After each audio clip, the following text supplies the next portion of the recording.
Bonjour et bienvenue dans l'invité de Thierry Dim. Patrick Chalençon, le directeur de Capeground, est notre invité de ce matin. Bonjour Monsieur Chalençon. Bonjour.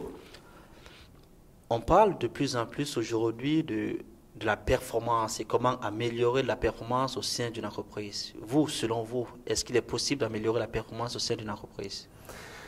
Oui, bien sûr. Bien sûr. Et je dirais que le gisement qui a été relativement peu exploité jusqu'à présent, c'est finalement l'élément humain. Ça paraît paradoxal, mais on a amélioré la performance d'entreprise en travaillant son organisation, les outils, les moyens de fabriquer, les moyens de commercialiser, en travaillant l'élément humain de manière isolée, de manière séparée, en essayant de s'occuper de l'humain à l'intérieur de l'entreprise. Maintenant, en intégrant parfaitement l'élément humain et l'élément systémique business, en utilisant ces deux leviers en même temps, on s'aperçoit qu'on a tout un gisement de performance que l'on n'avait pas exploité jusqu'à présent. Donc oui, il y a de nouveaux gisements qui apparaissent, je dirais. Est-ce qu'on peut dire que les entreprises qui innovent, sont des entreprises qui sont performantes? Non. Non, il y a un distinguo à faire entre les entreprises qui innovent et les entreprises qui sont performantes. Parce qu'il y a des entreprises qui innovent et qui meurent et puis qui ne sont pas profitables.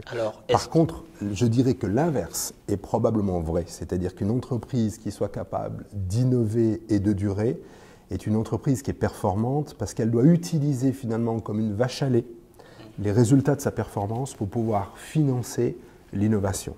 Donc je dirais que l'inverse est vrai probablement. Et les entreprises qui sont souvent au bord de l'échec, c'est parce qu'elles n'ont pas su utiliser ces indicateurs de performance ou pas? Alors, il y a plusieurs phénomènes. Il y a les entreprises effectivement qui ont perdu leur performance, qui ont mal géré leur performance, qui se sont un petit peu endormies.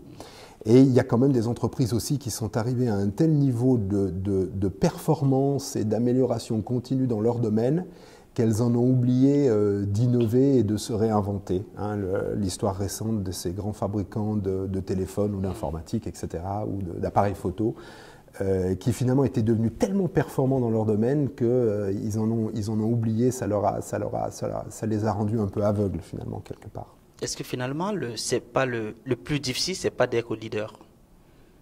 Parce qu'une fois qu'on est leader, on va mourir plus tard, si on prend les deux cas dont vous venez de citer.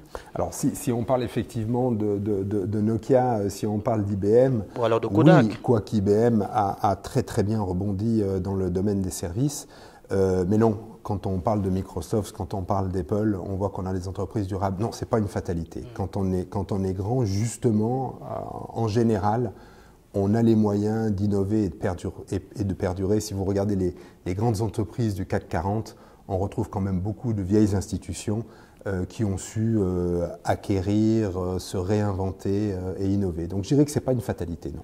Alors revenons peut-être sur notre sujet de discussion. Comment est-ce qu'on peut améliorer la rentabilité de son entreprise? Alors, la rentabilité de son entreprise, c'est clair qu'elle est liée essentiellement à une performance, on va dire, endogène. Hein. Si on fait l'abstraction du type de produit et de l'adéquation produit-marché, c'est finalement obtenir suffisamment de performance à l'intérieur de l'entreprise pour être efficient, donc d'avoir un bon rapport qualité-prix des produits. Et ça s'obtient finalement, comme je le disais tout à l'heure, en travaillant correctement l'élément humain et l'élément business de manière synchrone.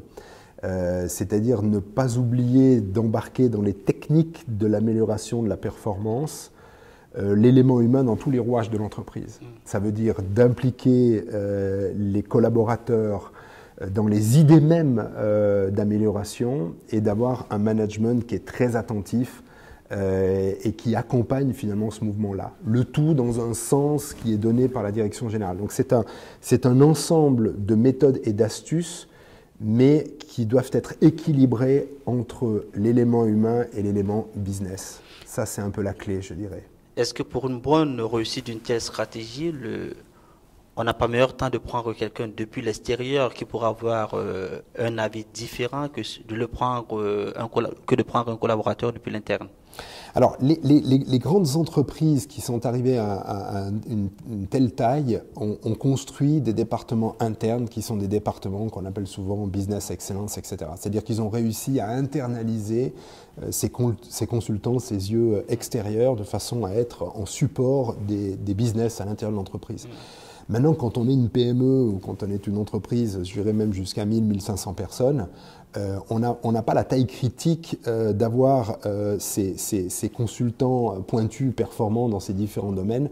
Donc généralement, c'est externalisé, mais c'est plutôt externalisé pour des phénomènes rationnels, finalement, d'avoir suffisamment de volume pour pouvoir l'intégrer dans l'entreprise.